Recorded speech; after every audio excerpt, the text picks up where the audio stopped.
Ciao, and welcome back to the Magic Towns Italy podcast. Today we're tackling a big one, how to open a B&B or farm stay in Italy. It's one of the most romantic expat dreams out there, isn't it? Definitely. Waking up to olive groves, sharing homemade breakfasts with guests, sipping wine under the pergola. But let's not kid ourselves. It's not just a stroll through a vineyard. No, it's more like a hike through Italian bureaucracy, with stunning views along the way. But fear not, we've combed through all the rules and quirks, and we're here to walk you through it. Let's start with the easiest option, the holiday let or casa vacanze. You've got a flat or a spare house, and you want to rent it out. No meals, no maid service, just lodging. Think Airbnb, but with Italian paperwork. You'll need to file a SCIA with your commune, the certified notice that says, I'm open for business. Even if you only rent it out occasionally, some regions still require it. Lazio, Lombardy, Veneto, they don't mess around. And don't forget the Cedolare Secca. That's a flat tax of 21% on your rental income, which can be a sweet deal. No social contributions, no regional surcharges.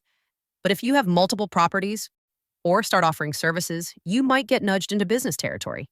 And that means registering a partita IVA.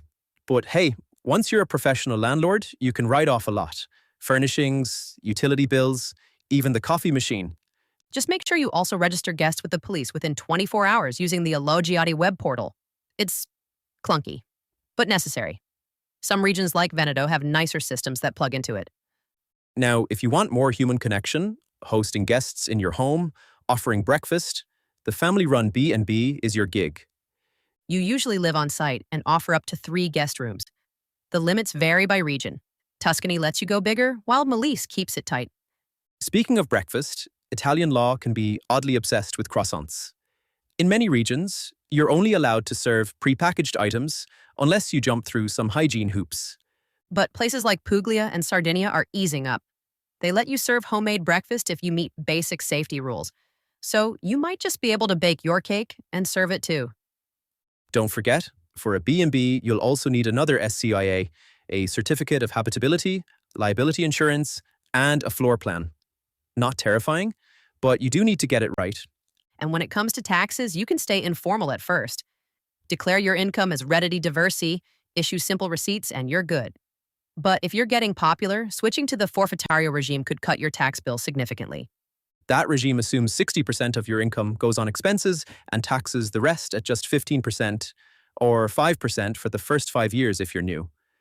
Which is why so many expats start as a family B&B, test the waters, then decide whether to scale up into a professional B&B or even an affitta camera, a guest house. But if you're thinking big, like a boutique hotel or a year-round agriturismo, then you're looking at a full business setup.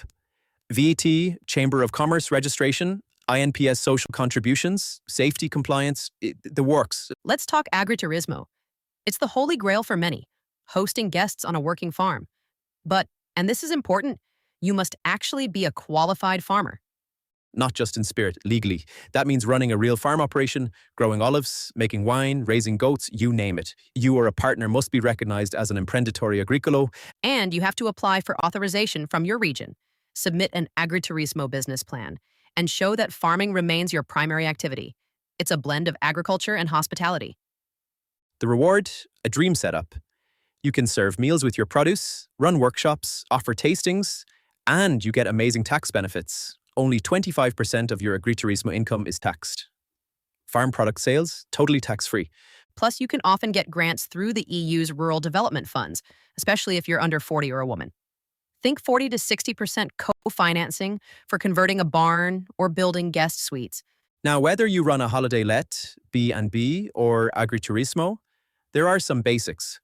Guest registration within 24 hours, tourist tax collection, insurance, safety equipment like extinguishers and gas detectors, those are non-negotiables.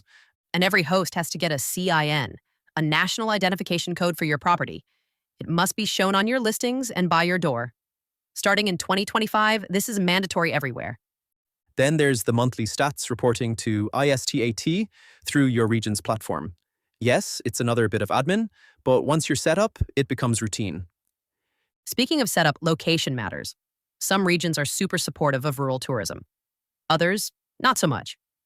Use our Town Explorer on Magic Towns to find the sweet spot. Not too remote, not too saturated, but with enough appeal to bring guests. It'll show you local tourism stats, infrastructure quality, and even property prices, so you can make a smart call before investing. Bottom line, opening a B&B or farm stay in Italy is totally doable, but it takes research, paperwork, and patience. Don't skip steps, and don't assume rules are the same across Italy. Also, learn some Italian. The more integrated you are, the easier this will go, and neighbors and officials will be more inclined to help you out. And here's a very important thing. If you are not a European citizen, check your visa. Elective residency doesn't let you work. You may need to convert your permit or partner with someone who can legally run the business. However, and this is also important, you don't need a visa to own a property in Italy and rent it out to tourists. Right, and never overlook the legal stuff. It might feel daunting, but thousands of people have done it before you, and there's help out there. Local consultants, B&B associations, even Coldiretti if you're going down the agriturismo route. And of course, Magic Towns Italy is here to guide you every step of the way. Our Town Explorer and guides can help you compare regions, understand taxes, and even pick the best places to open shop. And if we got you hooked on this topic, please check our very, very detailed guide on starting a B&B or farm stay on Magic Towns Italy. That's all from us today. Good luck with your farmhouse dreams, and don't forget to subscribe and share the podcast. And if you've got questions or a story to share about your own B&B journey, reach out to us. We love hearing from fellow dreamers. Ciao for now. Ciao.